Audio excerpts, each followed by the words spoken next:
ტყვის უბანში მდებარე ყოვლადწმინდა ღვთისმშობლის მიძინების სახელობის ტაძრის წინამძღვარი დეკანოზი დავით მექვაბიშვილი. მამა დავით, დილამშვიდობისა, დაგლოცეთ, გილოცავთ ამაღლების დღესასწაულს. დილამშვიდობის, ღმერთმა დაგლოცოთ და შეგვეწიოს ღმერთი რომ აუმაღლდეთ მიწიერ ცხოვრებაში და სულიერად ვიცხოვროთ. ამინ, მადლობა ჩვენთან მობრძანებისთვის. სწორედ დღევანდელი დღესასწაულის არსის შესახებ გვინდა რომ ვისაუბროთ. ჩვენ ვიცით რომ აღდგომიდან მე-40 დღეს, მე-6 კვირის ხუთშაბათს, ანუ დღევანდელ დღეს აღინიშნება ამაღლების დღესასწაული, რომელიც არის მოძრავი აღდგომის შესაბამისად. აი სწორედ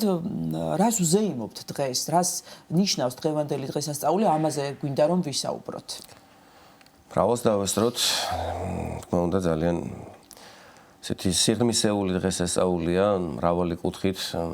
შეიძლება ჩაუღრმავდეთ ჩვენ დღევანდელ აღნიშნულ ქრისტეს ამაღლების დღესასწაულს. პირველ რიგში, თქმა უნდა, ისტორიულ ჭრილში როგორ მოხდა და როგორ არის ეს მინდა წერილში მოთხრობილი, ეს გავიხსენოთ. ვიცით რომ უფალი როდესაც აღდგა მკვდრეთით, ამის შემდგომ 40 დღის განმავლობაში ეცხადებოდა მოციქულებს სხვადასხვა სახით. ამცნებდა მათ სათასასუფეველის შესახებ ყოველივეს, თუ როგორ მოეწყოთ ეკლესიები, როგორ ექადაგა და ყველაფერს აბსოლუტურად, რაც მათ სულიერ მსახურებაში შედიოდა, ხოლო მე-40 დღეს უკვე საბოლოოდ მაცხოვარმა იესო ქრისტემ აკურთხა თავისი მოციქულები და მათ თვალწინ ამაღლდა ზეცაში. მაკურთხეველი ხელი. დიახ და აი ეს უფლის ამაღლება ზეცაში წმინდა წერილის წიგნში გვაქვს ჩვენ მოცემული ახალი აღთქმის. ეს არის მარკოზის ახარება, სადაც საუწყებია ქრისტეს ამაღლების შესახებ, ასევე ლუკას ახარებაში და საქმე მოციქულთაში. ეხლა ლუკა მახარებელი არის ავტორი საქმე მოციქულთაშიც და ყველაზე მეტად სწორედ ლუკა მახარებელი ეხება უფლის ამაღლებას. მინდა იოანე ოქროპერი ამბობს, რომ ესეთი რამ სამი სასწაულს გამოყოფს კაცობრიობის ისტორიაში. ბუნებრივია, მრავალი სასწაული იყო ყოველთვის სამყაროს შექმნიდან აქამდე, ბევრი სასწაული ხდება, მაგრამ სამი სასწაული ნამდვილად გამორჩეულია. ეს არის მესიის ქალწულისა განშობა უმამაკაცოდ, ქრისტეს აღდგომა უკვე უხრწნელ სხეულში და მესამე ეს არის ეცად ამაღლება, როდესაც ადამიანური სხეული, რომელიც აღადგინა ქრისტემ უკვე დასვას ეციური მამის მარჯვნივ და რა თქმა უნდა ეს არის ის სასწაულები, რომელიც სხვაზე ვერ განხორციელდება, მხოლოდ და მხოლოდ განკაცებულ ღმერთს უკავშირდება. ბუნებრივია, ძველი აღთქმის წინასწარმეტყველებებიც უნდა გავიხსენოთ ქრისტეს ამაღლების შესახებ, ყველაფერი რაც უფალმა აღასრულა, ადამიანთა ხსნის საღვთო განგებულება, რაც ჩვენს გადარჩენას უკავშირდება, წინ და წინვე იყო მოთხრობილი წინასწარმეტყველების მიერ. განსაკუთრებული ამ კუთხით არის ფსალმუნის წიგნი, სადაც არაერთი წინასწარმეტყველება არის ქრისტეს ამაღლების შესახებ. ამაღლდით სათაშინა ღმერთო და ყოველთა ქვეყანასა ზედაარსდიდება ისინი ამაღლდა ღმერთი ღაღადებითა და უფალი ხმითა საყვირისათ. ასევე რქვა უფალმან უფალსა ჩემსა დაჯეთ მარჯვენით ჩემსა, ვიდრე მტრის დავსხნე მტერნის შენი ქვეშეფერხთა შენთა. და ბუნებრივია ამაღლებასთან ერთად არის ზეციური მამის მარჯვნივ დაჯდომა. რასაც ვკითხულობთ ჩვენს. დიახ. ჩვენი სარწმუნოების სიმბოლოში. დიახ. და ეს ყველაფერი, როდესაც გვესმის ჩვენ, რომ აი ღმერთი, თქვათ, მოვა, ღმერთი ჯვარზე გაეკრება და ეს ყველაფერი ძალიან ხშირად იქადაგება ეკლესიებში. ქრისტეს აღდგომა, მისი ზეცად ამაღლება, ზეციური მამის მარჯვნივ დაჯდომა, ბუნებრივია, ეს ყველაფერი უკავშირდება ადამიანურ ბუნებას, ღმერთი ყველგან არის და ღმერთის ეს ასვლა და ჩამოსვლა და დაჯდომა და ადგომა, რა თქმა უნდა, ცოტა გაუგებარი იქნება, ეს ყველაფერი რომ არ მოვათავსოთ და ჩავსვათ აი იმ ჭრილში, რომ ღმერთმა მიიღო ადამიანობა და აი ამ ადამიანური ბუნებით ის გარშე მოწერილი გახდა, როგორც საღვთო ბუნებით, როგორც ღმერთის გარეშე უწერილია. და რა თქმა უნდა ეს ყველაფერი არის უფლის ეცად ამაღლება, ჩვენი გადარჩენის და ჩვენი გამოხსნის სრულყოფა. ღმერთის მოსვლის მიზანი იყო ის, რომ ჩვენს ეცაში დავებრუნებინეთ და სწორედ ქრისტეს ეცად ამაღლებით ჩვენ ბრუნდებით ეცაში და მოხდა ისეთი რამ, რისი გააზრებაც, თქმა უნდა, ძალიან დიდ სიყვარულს და ძალიან დიდ დაფიქრებას საჭიროებს. აი ჩვენებურია ეს ბუნება, ჩვენ ხო სულიც გვაქვს, სხეულის, ეს გონება, გული, ყველაფერი რაც არის ჩვენს ადამიანობაში აღვადგინა უხრწნელ სხეულში და უკვე აი ამის შემდგომ დაგვსვა აცხოვარმა იესო ქრისტემ ზეციური მამის მარჯვნივ. ჩვენებური ბუნება დღევანდელი მონაცემებით არის ზეციური მამის მარჯვნივ მდგომარე. თავად ღმერთს აქვს ეს ჩვენებური ბუნება. ასე რომ ჩვენ ყოველდღე უნდა ვიაზრებდეთ აი ამ დიდ მოვლენას, რადგანაც როგორც პავლე მოციქული ბრძანებს, ჩვენი მოქალაქეობა უნდა იყოს ცათაშინა. ამ ცხოვრებას ეკლესიამ უწოდა წამისოფელი, ძალიან ჩქარა მიდის დაესწრო და ყოველდღურად უნდა შევახსენოთ ჩვენს თავს, რომ ჩვენი მოქალაქეობა ნამდვილად ცათაშინა არის და ეს გული ნუ დაგვწყდება იმ პრობლემებზე, იმ უძლურებებზე, იმ სნეულებებზე, რომელიც გვაქვს, რადგანაც დადგება ჟამი ჩვენი განახლების. ნუ დღევანდელი მონაცემებით ახლა ვინც არიან ახლა სასუფეველში წმინდანები, ბუნებრივი ესენი სულით ხარობენ და სულით დღეს ესწავლობენ. უფალი კი ამაღლდა ზეცსა და დაჯდა ზეციური მამის მარჯვნივ, მაგრამ ნუ ეს უკვე გამოხსნა და ეს დიდი მოვლენა, რომ ჩვენ ზეცაში სხეულითაც უნდა ვიყოთ აღსრულებული არის,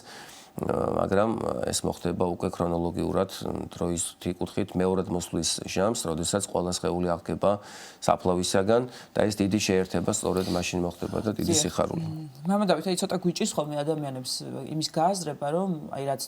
ძანეთ მოქალაქეობა, რომ ცათაშინა არის ადამიანისა და ვთქვათ, აი არა მხოლოდ მიწიერს, მიწას ეკუთვნის ადამიანი, არამედ მისი მიწიერი ცხოვრების ჟამს ზეცასაც ეკუთვნის და მუდამ გმართებს საკუთარ თავზე და მიწიერზე ამაღლება. აი ვთქვათ, როდის მოდის და როგორ მოდის ეს ამის გაცნობიერება და როგორ უნდა ვისწავლოთ საკუთარ თავზე ამაღლება. ნუ ეს რა თქმა უნდა სწავლა სიკვდემდე შენია, როგორც არის ეს და ჩაბეჭდილი გვაქვს თითოეულ ჩვენთაგანს და ვიცით რომ ესე მეხსეულად ბუნებრივია არ ხდება სულიერი სრულყოფილების მოპოვება ის ასე თქვათ საცტური რა საცტურმა ჩვენ 60-დან გამოგვაგდა როცა უცებ მოვინდო მე ღმერთივით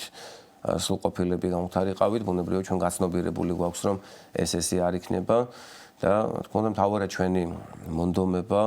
ჩვენი სურვილი ქრისტესთან ერთობის და თანდათანობით ეს პრიორიტეტები დალაგდება ჩვენში რა თქმა უნდა ძალიან რთული არის ადამიანობა ძალიან რთული არის ქრისტიანობა აქეთ მიწიერი ცხოვრება სავალდებულო საქმეები ოფლით და შრომით უნდა მოვიპოვოთ არსობის პური მონასტერში ცხოვრობ თუ ოჯახი ყავს თუ რასაც არ უნდა აკეთებდე მარტივად ვერ ცხოვრობ და თქმა უნდა ძალიან დიდი სიბრძნე გინდა რომ ეს მიწიერი ცხოვრების ეს საქმეები და დღეები დაალაგო მაგრამ თქმა უნდა არ უნდა დაგვაგვიწყდეს რომ თავარი არის ის რომ პირველად ვეძიოთ ცათასასუფეველი და სიმართლე მისი და აი ეს ყველაფერი მოგვეცემა და შეგვეძინება ჩვენ. აი როდესაც ისევ და ისევ დაუბრუნდეთ ამაღლების დღესასწაულის ამ შინაარსის განხილვას ძალიან მოკლედ არის მოთხრობილი ეს ბიბლიაში და ბუნებრივია მრავალი სიღრმისეული განმარტება ახლავს თითოეულ დეტალს, რაც დაწერილი არის წმინდა წერილში. მოციქულებისთვის აი აღდგომა უფრო მეტად განსაკურვებელი იყო და დაუჯერებელი ვიდრე ზეცად ამაღლება, იმიტომ რომ ხა ვერ იჯერებენ იმას რომ ქრისტე აღდგა მკვდრეთით, თომა მოციქულმა ითხოვა რომ საკუთრივ თუ არ შევეხები არ ვირწმუნებ, ხოლო ზეცად ამაღლება შეულებრივად ისე კი, რა თქმა უნდა განსუფრებული თვალებით უყურებენ მოციქულები, მაგრამ ამაში უკვე ლოგიკურობაც იყო, იმიტომ თუ ამაღლდა, თუ აღდგა ქრისტე მკვდრეთით და მას შეუძლია რომ დახშულ კარებში გავიდეს, მისთვის შეუძლებელი არაფერი არ არის მეხსეულად ეცხადება მოციქულებს მეხსეულად ქრება, ამის შემდგომ, რა თქმა უნდა, ისინი იმედის თვალით შეხურებენ ქრისტეს, რომელიც ზეცად მაღლდება და რა თქმა უნდა მათ ჰქონდათ ცნობელობა იმისა და მეხსიერება იმისა, რაც მოხდა ძველ აღთქმაში. ძველ აღთქმაში ჩვენ გვაქვს ორი ეპიზოდი, სადაც ძველი აღთქმის ორი დიდი გამორჩეული მოღვაწე ზეცად ამაღლდება, ელია და ენუქი. ნუ ელიას ამაღლება, რა თქმა უნდა, უფრო სიღრმისეულად არის გადმოცემული მეფეთა წიგნში. სადაც ის ცეცხლოვანი ეტლის მიერ მაღლდება ზეცაში და უნებრივია ეს ყველა ისრაელიანმა, ყველა ებრაელმა, ყველა მორწმუნე ადამიანმა იცოდა და უნებრივია ახლა მაცხოვარი რამდენად აღმატებულია ხომ ყველა წმინდანზე, თავად არის სიწმინდის და კურთხევის მომცემი და მოციქულები აი ესე უკვე ქონდათ ეს ყველაფერი წარმოდგენილი და ქრისტე მაღლდება მათ თვალთა წინაშე და იქვე ორი ნათლით მოსილი ადამიანური ასე თქვათ სახით თეთრით მოსილნი ორი პიროვნება ანგელოზი იყო მოციქულებთან ერთად რომლებმაც უთხრეს მოციქულებს რომ აი ეს იესო რომელიც იხილებს ეცა დაღმავალი ამგვარადვე მოვა ის თქვენთან რომ აი აქ უკვე საუბარია იმაზე რომ ეს მეორე მოსვლა ასევე იქნება აი ამ კაცობრივი სხეულით ჩვენ ქრისტეს უკვე ზეციდან მოველით და ძალიან ხშირად მორწმუნეებს ეშლებათ ხოლმე ესა და ყველამ უნდა ვიცოდეთ რომ აი ეს ადამიანური ბუნება, ადამიანური სხეული რომელიც მიიღო ქრისტემ რომელთაც ჯვარზე გაეკრა, რომელთაც აღდგამკვრეთით ამავე სხეულით ამაღლდა ის ეცაში და ამავე სხეულით მოვა ის მეორად მოსვლის ჟამს და აი ამ სხეულს ღმერთი არასდროს აღარ მოიშორებს ეს მოხდა ისეთი რამ რაც რა თქმა უნდა რწმენით უნდა გავიაზროთ და ცოტა დაუჯერებელია რა თქმა უნდა და ვინც ეს არ დაიჯერა ის გადავიდა ჭეშმარიტის სარწმუნოების გზიდან იმდენად უყვარვართ ღმერთს და იმდენად გამორჩეული არის ადამიანი ღმერთისთვის რომ ღმერთმა მიიღო ადამიანობა და აი ეს მიზანი რა იყო ყველაფრის რომ ჩვენ აღვედგინეთ და ზეცაში ავემაღლებინეთ და თვითონ ეს მეორე მოსვლაც როდესაც ჩვენ გვესმის ძალიან ხშირად საპანიკური შიში მოგდის და იყოს უფლისნება ეხლა ჩვენ მეორე მოსვლა ნებისმიერი ადამიანისთვის ნებისმიერ წუთს შეიძლება ყოველი დღე შეიძლება იყოს ანუ საშინელი სამსჯავრო და უფალთან წარდგომა ნებისმიერი ადამიანისთვის შეიძლება იყოს ყოველ წამს ხო დიახ და ეს რა თქმა უნდა ესეც იქნება თავის დროზე უბრალოდ არავინ არ იცის ეს როდის იქნება მაგრამ რომ იქნება ცხადია რადგანაც უფლის თითოეული სიტყვა არის ჭეშმარიტი. ნუ სანამ რა თქმა უნდა ეს მოხდებოდა უფლის ამაღლება, უფალმა დამოწყვრა თავისი მოციქულები და უთხრა მათ იერუსალემს ნუ განეშორებით, არამედ მოელოდეთ აღდგომასა მამისასა, რომელიც გესმათ ჩემგან, რამე თუ იოვანე ნათელსემდა წყლითა, ხოლო თქვენ ნათელიყოთ სულითა, წმინდითა, არა მრავალთა ამა დღეთა შემდგომად. ბუნებრივია მოციქულებისთვის კაცობრივი მდგომარეობით ადამიანური გაგებით მოდი ესე ვთქვათ ნუ მეორეჯერ განშორება მაცხოვართან რა თქმა უნდა არ იყო ესე მარტივი თუმცა გახარებულები აი ტროპარშიც ესე წერია ამაღლდი დიდებით ქრისტე ღმერთო ჩვენო და მხიარულ ყვენ მოწაფენი აღთქმითა მით სულისა წმინდისათა განამტკიცენ რა იგინი კურთხევითა მით რამე თუ შენ ხარ ძე ღმრთისა მხსნელი სოფლის ანუ აი აღთქმის მოლოდინში რა აღთქმაც მისცა უფალმა ისინი არიან გახარებულები არადა თითქოს ძალიან ისეთი ძიმე უნდა იყოს ეს განშორება მათი მასწავლებელი მოძღვარი რომელიც მათთან ერთად იყო აი ხედავენ რომ მაღლდება ზეცად და ღრუბლებში უჩინარდება. დიახ, აი თანდათანობით უფალი იესო ქრისტე ამაღლებს მოციქულებს სიწმინდეში, ჭეშმარიტების განცდაში, მაგრამ მაინც აი ჩვენ უნდა ვთქვათ ის რომ სანამ სული წმინდა არ გარდამოვიდა მოციქულებზე და სანამ ეს დიდი მადლი არ გადმოიყვარა მათზე, მანამდე კიდევ ბევრი ეშლებოდათ მოციქულებს, თუნდაც აი ამ ბოლო დიალოგის დროს მოციქულები აი ესეთ რამეს ეტყვიან ქრისტეს რომ უფალო ამაჯამთა ყვალად მოაგო სასუფეველი ისრაელსა ისევ და ისევ მიწიერის სამეფოს აღდგენაზე ესაუბრებიან ქრისტეს და ბუნებრივია აქ უფალი ესე აღარ განუმარტავს იმიტომ რომ ყველაფერი ცხადზე იყო აი ესე იგი ადამიანური ბუნება ჩვენი დაცემული ბუნება თავისას აკეთებდა ასე მიწიერ და მატერიალურ კითხვებს ვამდა მაგრამ უფალმა რა თქმა უნდა ძალიან კარგად იცოდა რომ სული წმინდის გარდამოსვლის ჟამს უკვე მათ აი ეს ყოველგვარი ყოველგვარ ასე ვთქვათ შეკითხვაზე პასუხი მიეცემოდათ იმიტომ რომ ეხა თავად უფალმა თქვა მიწიერი ცხოვრების ჟამს შთაუნერგა მოციქულებს რომ მე იმისთვის არ მოსულო რომ მიწიერი მეფე გავხდე მე იმისთვის არ მოსულო რომ აქ შეკრიბო თქვენ რა თქმა უნდა ეს სურვილი ქონდა ქრისტეს მაგრამ ჩვენ არ დავაცადეთ ჯვარზე გავაკარეთ და გავდევნეთ ის ამ ყველაფერს უფალმა შეაზავა ჩვენი საუკუნო ცხოვრება და აი ეს სიტყვები იერუსალემს ნუ განეშორებით და ის სიხარული, რომელიც აი მოცემული არის ლუკას ახარებაში, რომ სიხარულითა დიდითა მოიქცეს იერუსალემ და მოციქულებიო, აი ამ სიხარულის მოპოვება სჭირდება, რა თქმა უნდა, ძალიან დიდი თავგანწირვა და ძალიან დიდი თავდადება. ეს თავდაპირველად რომ უთხრა მოციქულებს, რომ ყველაფერი დატოვეთ და მე გამომყევით, აი ამის შემდგომაც ხომ, რა თქმა უნდა, ძალიან ბევრი შეცდომა დაუშვეს მოციქულებმა, ძალიან დიდი გზა გაიარეს სრულყოფილი რწმენისაკენ. აი ჩვენ როდესაც მივახცევთ სრულყოფილ რწმენას, აი ამ გზისკენ წავალთ, მაშინ შემოვა ეს სულიერი სიხარული, თორემ აი ხა ამაღლების დღესასწაული სამწუხაროდ ისეთი პოპულარული არ არის ზღვარა ჩვენს ერში, ანუ სხვა დღესასწაული. გულისხმობთ, ანუ ხალხის სიმრავლეს გაცნობიერების თვალსაზრისით? ალბათ პირველ რიგში ეს არის რომ ისევ ვერ ვაცნობიერებთ არს და აქედან გამომდინარეც არის ის რომ თქვათ აი 4-ჯერ მეტი ადამიანი იკრიბება ეკლესიაში აღდგომის დღესასწაულზე, იგივე ქრისტეშობის დღესასწაულზე, ვიდრე ამაღლების დღესასწაულზე და ნამდვილად არანაკლები დღესასწაული არის უფლის ამაღლება და აი ეს იერუსალემს ნუ განეშორებით შეიძლება ჩვენ ისეც გავიგოთ რომ ჩვენს გულში ვიყოთ ეკლესიას ნუ განვეშორებით, იმიტომ რომ აი თავდება რა დიდი მარხვა და დგება აღდგომის დღესასწაული მერე ჩვენ სხვადასხვა რაღაცა ხელი შემშლელი ფაქტორებიდან გამომდინარე ვივიწყებთ ჩვენს მთავარ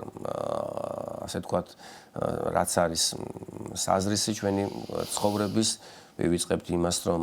ქრისტეს გარეშე სიცოცხლე არ არსებობს, სიხარული არ არსებობს და სხვა პრიორიტეტები ჩდება, იმიტომ რომ ეხლა გვაქვს იმისი გამოცდილება რომ დილითაც დაგვინიშნავს წირვა, ღამისთევითაც, მაგრამ ღამისთევის წირვიდან მობრძანდებით ახლა ჩვენთან და ამისთვის განსაკუთრებული მადლობა. დიდი მადლობა და ჩატარებული. მაინც არ ვარ მე როგორც მოძღვარი კმაყოფილი, ხა მაქსიმალურად ვცდილობთ რომ ესე პრაქტიკულად წავიყვანოთ, არ გავწელოთ, მოდი ესე ვთქვათ ეს. ანუ მრევლის სიმრავლეს გულისხმობთ? დიახ, მრევლის სიმრავლეს და სამუშაო დღე არის და ალბათ ესეც გასათვალისწინებელია ამ მიმართულებით თუ ვისაუბრებთ, იმიტომ რომ ნუ ღამის თევაზე ვინც მოვა, შემდგომ ძალიან გაუჭირდება ალბათ სამსახურში წასვლა. დიახ, მამადავით, აი ამ ტროპრის მეორე ნაწილი, ამაღლების ტროპრის მეორე ნაწილიც მინდა რომ წავიკითხო. თეთა ქერუბინთა მჯდომარე ხარ, ამაღლდი ღრუბლით და ცად აღმოსავლით და მოწაფეთა შენთა ეტყოდე, მაცხოვარ, არა დაგიტევნე თქვენ ობლად მოვიდე სულითა თქვენ შორის და ვიყო მე განუშორებელ თქვენგან, რომელმან მოანიჭე სოფელსა დიდი წყალობა. პრინციპში ამ შინაარსზე თქვენ უკვე ისაუბრეთ, ანუ რა აღთქმა მისცა მოციქულებს უფალმა და აი მინდოდა მეკითხა სწორედ მოციქულების მდგომარეობაზე, ვიცით რომ აი განსხვავებულია მათი მდგომარეობა ვიდრე აღდგომამდე, შემდგომ აი აღდგომიდან უბრალოდ ჯვარცმიდან აღდგომამდე, აღდგომიდან ამაღლებამდე და ამაღლებიდან უკვე სულთმოფენობამდე. სულთმოფენობა ვიცით რომ ეკლესიის დაბადების დღე არის. აი მათი მდგომარეობა როგორი არის უკვე აი ამაღლების შემდგომ პერიოდში, როდესაც არის მოლოდინი უკვე რომ სულიწმინდის მადლით ისინი უნდა განიბრძნონ და უქადაგონ მთელს დედამიწას ჭეშმარიტი ღმერთი და ღვთის სიტყვა. ისინი გახარებულები არიან, ეს არის ყველაზე მნიშვნელოვანი, აი ის რაც ჩვენ დღეს გვაკლია, მათ შორის ქრისტიანებს, რა თქმა უნდა, ხო, როცა თავარი პრობლემა რაც იყო სიკვდილი და ეშმაკი უფალმა იესო ქრისტემ უკვე მოგვაშორა, თანა აღვადგინა, თანა თავსხნას ეცათაშინა, აი ამის გამო მაინც რაღაცა ეს მიწიერი რაღაც დანაკლისები, პრობლემები ასე შემდეგ, რაღაცნაირად ისე დეპრესიაში და უიმედობაში გვაგდებენ, რომ ღმერთის იმედს და მომავლის იმედს, რომ აი ჩვენ ამხელა სიხარული და ამხელა ბედნიერება გველოდება ცათაშინა, კარგავს და ქრისტიანობა ეს არის, რომ ეს სასუფეველი სიხარული აქვე უნდა მიიღო, ხო, აი როგორც ამბობს უფალი, რომ მის გარშემო მყოფებზე და ზოგადად მიწიერ ცხოვრებაში მყოფ ადამიანებს, რომ არიან აქა მდგომარენი, რომელთაც არ აიხილონ გემოის სიკვდილისა, ვიდრე აიხილონ სასუფეველი მთისაიოდ. აი უნდა ვეცადოთ რომ აი ეს რაც ჰქონდათ მოციქულებს სიხარული ქრისტეს დამაღლების დროს აი ეს მოვიპოვოთ ჩვენ რაც რა თქმა უნდა სულიერი ეკლესიური ცხოვრებით არის შესაძლებელი და აი ამის შემდგომ ისინი ბრუნდებიან ტაძარში და არ განეშორებოდნენ ტაძარს იყოფოდეს ტაძარს სამაშინა მარადის აქებდეს და აკურთხევდეს ღმერთსა და აგრეთვე აქვთ მოლოდინი რომ გადმოვა მათზე სული წმინდა ამიტომ ძალიან ბევრჯერ უფალმა ამაზე ყურადღება გაუმახვილა მოციქულებს სანამ ის იყო მათთან ჯვარცმამდე, ჯვარცმის და მკვდრეთი დაღგომის შემდეგაც უფალი არაერთხელ გაუმახვილებს მოციქულებს ამაზე ყურადღებას, რომ უნდა მიიღონ მათ სულიწმინდა. მხიარულ ყავ იგინი აღთქმით ამით სულისაწმინდის სათაო და ესეთ რამეს ეუნება უფალი მოციქულებს, რომ თქვენ, როდესაც გესმით ჩემი წასვლის შესახებ, უნდა გაგიხარდეთ, რადგანაც მე თუ არ წავალ, ნუ გეშენის მძემელი კი არ მოვა თქვენთან, ხოლო თუ მე წავალ, მე მამისაგან მივიღებ იმის ხელმწიფებას, რომ მოგფინოთ თქვენ სულიწმინდა, რომელიც თქვენ მოგახსენებთ ყოველივეს. უნებრივია ეს ადამიანში ძალიან ბევრი ინფორმაცია არის, ძალიან ბევრი კარგი არის და ძალიან შეიძლება გვავიწყდება ჩვენ ეს ყველაფერი და აი სულიწმინდის მოსვლასთან ერთად მოციქულებს მიეცემოდათ სრულყოფილი მეხსიერება, რომ გაეხსენებინათ ყველა ის შემხებლობა ქრისტესთან, ყველა ის სიტყვა, ყველა ის მცნება, ყველა ის ქადაგება და შემდგომში ეს გადაეცათ შემდგომი თაობისთვის ეკადაგათ ეს ყოველივე და აგრეთვე სულიწმინდის მოსვლა იქნებოდა უდიდესი ნუგეში მოციქულებისთვის, უდიდესი ენერგიით აღსება, სხვადასხვა ენებზე მეტყველება, ეკლესიის დაფუძნება და სრულყოფილი სარწმუნოებით აღსება და ბუნებრივია მოციქულები უკვე თანდათანობით იწყებენ ქრისტეს სიტყვებზე მინდობას, რომ თქვენ არ დაგტოვებთ ობლად, არამედ მე მიუხედავად რომ ზეცაში მივდივარ, ვიქნები ყოველთვის თქვენთან. ახლა ეს არა მე თქვენთანა ვარ ყოველთა დღეთა ცხოვრებისა თქვენისაგან. მოციქულებმა ისწავლეს ქრისტესთან სულიერი ერთობა, სულიერი ურთიერთობა. ეს არის ძალიან ნიშანდობლივი. და აგრეთვე მათ აქვთ მოლოდინის სულიწმინდის მიღების და ეს ქრისტიანობაში ესე არის, ხომ? გვიხარია ის, რომ დღეს ჩვენ თქვათ ამაღლების დღესასწაულში ვართ, ეს წარსულის მოგონებები ყოველთვის რაც ჩვენ გზა გავიარეთ აქამდე და მოვედით შეგვიძლია ეს ყველაფერი გავიხსენოთ, რომ უფალი ყოველთვის ჩვენს გვერდით იყო, ყოველთვის გვეხმარებოდა და ხვალინდელი დღის იმედი ყოველთვის გვაქვს ჩვენ ქრისტიანებს, რომ ესე იგი ისევ და ისევ ჩვენ გველოდება მეტი და მეტი მადლის მიღება. აი ეს მადლის მზარდობა, რომ არაზომით მოსა მადლი ღმერთმა გქონდათ მოციქულებს და ჩვენც ეს უნდა გავიაზროთ. ხვალინდელი დღე იქნება ყოველთვის უფრო ზოგადად აი ეს მომავალი იქნება უფრო მეტი მადლის მომცემი. აი ეს გქონდათ მოციქულებს და ჩვენც ამგვარად უნდა ვიცხოვროთ. დიახ, იმედიანი განწყობით და უკეთესი მომავლის იმედით. მამა დავით, აი ჩვენ საუბრობთ ახლა ამაღლების დღესასწაულზე და საუბრობთ ამავდროულად, რა თქმა უნდა, ისტორიულ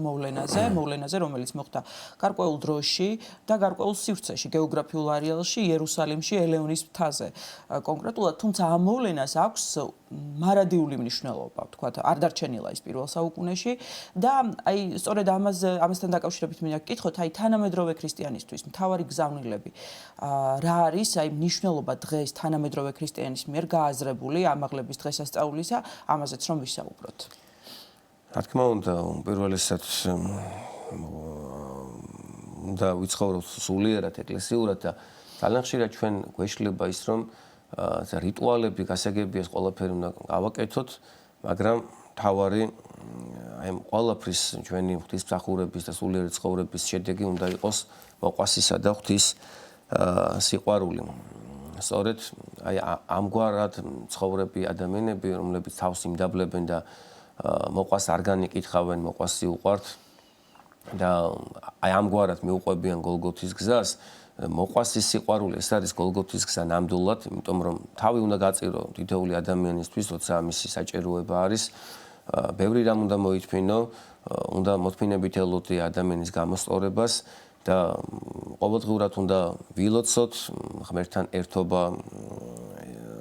სწორედ ამგვარად ვლინდება ლოცვაში, წმინდა წერილის კითხვაში, ხშირ ზიარებაში.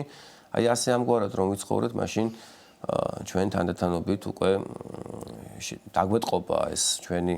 ღვაწლი და უფალი შრომელ ადამიანს, იმ ადამიანს, ვინც შრომობს და ღვაწლში არის, აძლევს მადლს და ეს ცნობიერებაც უკვე თანდათანობით მატულობს. ბუნებრივია ჩვენ ერთი დღე ვცხოვრობთ და ყოველდღიურად უნდა მოვახდინოთ აი ამისი გახსენება და მისი მიღება საკუთარ თავში, აი გუშინ და წარსულში შეიძლება შენ საკმაოდ ამაღლებული იყავი სულიერად, მაგრამ დღევანდელი დღე რომ გათენდა და შენ ისევ ხარ აი